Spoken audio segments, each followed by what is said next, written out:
মানৱ জীৱনৰ কিছু কঠিন বাস্তৱৰ সৈতে আপোনালোকক আজি পৰিচয় কৰি দিব খুজিছোঁ।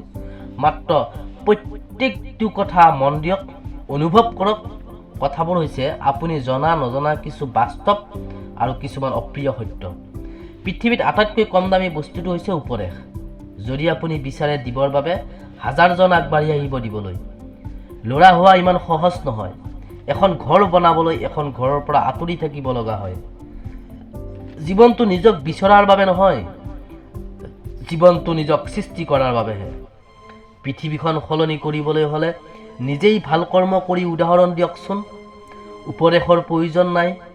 মনত ৰাখিবা, এই দুনিয়াত আপোনাৰ লগত বেইমানি কৰিলেও আপোনাৰ পৰিশ্ৰম আৰু যোগ্যতাই কেতিয়াও বেইমানি নকৰে। সত্য কোৱাৰ সৎ সাহস ৰাখা, পৰিণাম ভোগ কৰাৰ শক্তি তোমাক ওপৰৱালাই দিব। শক্তিশালী তেওঁ নহয় যিয়ে চিঞৰি নিজৰ খং প্ৰকাশ কৰে। শক্তিশালী সেইজনহে যিয়ে খঙৰ সময়তো নিজকে নিয়ন্ত্ৰণ কৰিব পাৰে।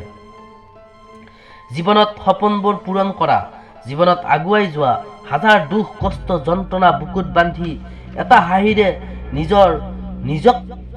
নিজৰ জীৱনটোক সজোৱাজনেই হ'ল ল'ৰা। এয়া কি হৈছে সমাজত?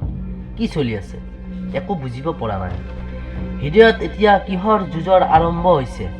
কিমানৰ সৌভাগ্য নোহোৱা হৈছে কাষত থকাৰ, কিমানৰ সপোন চুৰমাৰ হৈছে নিমিষতে নামি আহিছে অমানিশা।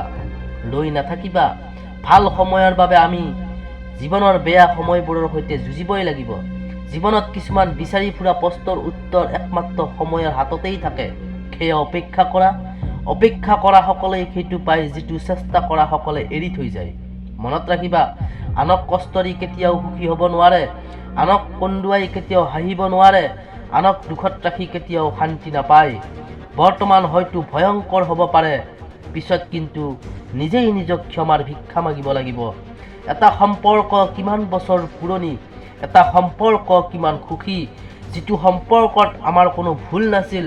আজি যদি অভিমান ভাষাটো বুজি পালে হৈ, তেনেহ'লে হয়তো আজি কাৰো জীৱনত বিচ্ছেদ নাহিল হৈ। হয়তো কোনোবাই কয় মই বেয়া, হয়তো কোনোবাই কয় মই ভাল। সঁচা কথা ক'বলৈ গ'লে যি যেনেকুৱা তেওঁৰ ওচৰত মই তেনেকুৱা। জীৱনৰ সৰু সৰু সুখ আৰু প্ৰাপ্তিবোৰেই জীয়াই থকাৰ একমাত্ৰ প্ৰেৰণা আছিল। আশা আৰু সপোনবোৰ শেষ হৈ যাব নেকি? সময়ে সময়ে সলনি হৈ যাবলৈ ধৰিছে জীৱন। আপোনাৰ দুখ দেখি কোনোবাই হাঁহিলেও আপোনাৰ হাঁহিটো কিন্তু আন কাৰোবাৰ দুখৰ কাৰণ যাতে সৃষ্টি নহয়, সেইটো সদায় মনত ৰাখিবা। সকলো শেষ হৈ যোৱাৰ পিছতো যদি আপুনি জীৱনটো আকৌ নতুনকৈ আৰম্ভ কৰিব পাৰে, সেইটোৱেই আচল জীৱন। মনত ৰাখিবা, মাজে মাজে জীৱনত জটিল সময়ৰো প্ৰয়োজন। তেতিয়াহে সফলতাৰ প্ৰকৃত আনন্দ পোৱা যায়। জীৱনৰ পৰা তুমি সেইটো কেতিয়াও নোপোৱা যিটো তুমি বিচাৰি আছা। জীৱনৰ পৰা তুমি সেইটোহে পাবা যিটোৰ তুমি উপযুক্ত।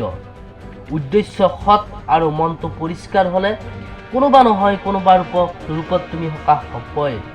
সঁচাকৈয়ে সৰুকালত যেতিয়া কষ্ট পালে চিঞৰি চিঞৰি কান্দিছিলোঁ আৰু যাতে সকলোৱে শুনা পায়, আৰু এতিয়া কষ্ট পালে লুকাই লুকাই কান্দো যাতে কোনেও বুজিব নোৱাৰে।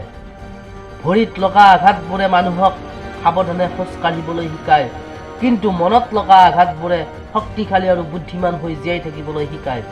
ভাল সময়ে এটা ভাল স্মৃতি দি যায়, কিন্তু বেয়া সময়ে এটা ভাল শিক্ষা দি যায়। জ্ঞানীজন ধনী নহ'লে আদৰ সন্মান নাপায়, আৰু ধনীজন জ্ঞানী নহ'লেও আদৰ সন্মান পায়। এয়াই আজিৰ সমাজৰ বাস্তৱ সত্য। আপুনি জানেনে, গাৰুত মূৰটো ৰখাৰ লগে লগে যাৰ টোপনি যায় তেওঁৱেই এই পৃথিৱীৰ সকলোতকৈ সুখী মানুহ। যিয়ে আপোনাক দেখি ভিতৰি ভিতৰি জ্বলে, তেওঁলোকক কেতিয়াও বেয়া নাপাবা, কাৰণ তেওঁলোকে ভাবে তেওঁলোকতকৈ আপুনি বহুত উত্তম। শেষত এইটোৱেই ক'ম, আনৰ সুখৰ কাৰণ হওক কিন্তু অংশীদাৰ নহ'ব, আনৰ দুখৰ অংশীদাৰ হওক কিন্তু কেতিয়াও কাৰণ নহ'বা। ভিডিঅ'টো যদি ভাল লাগিল লাইক এটা কৰি দিব। যদি আপুনি ফেচবুকত চাই আছে পেজটো ফ'ল' কৰি দিব। যদি আপুনি ইউটিউবত চাই আছে ছাবস্ক্ৰাইব কৰিব নাপাহৰিবা। জয় আই অসম।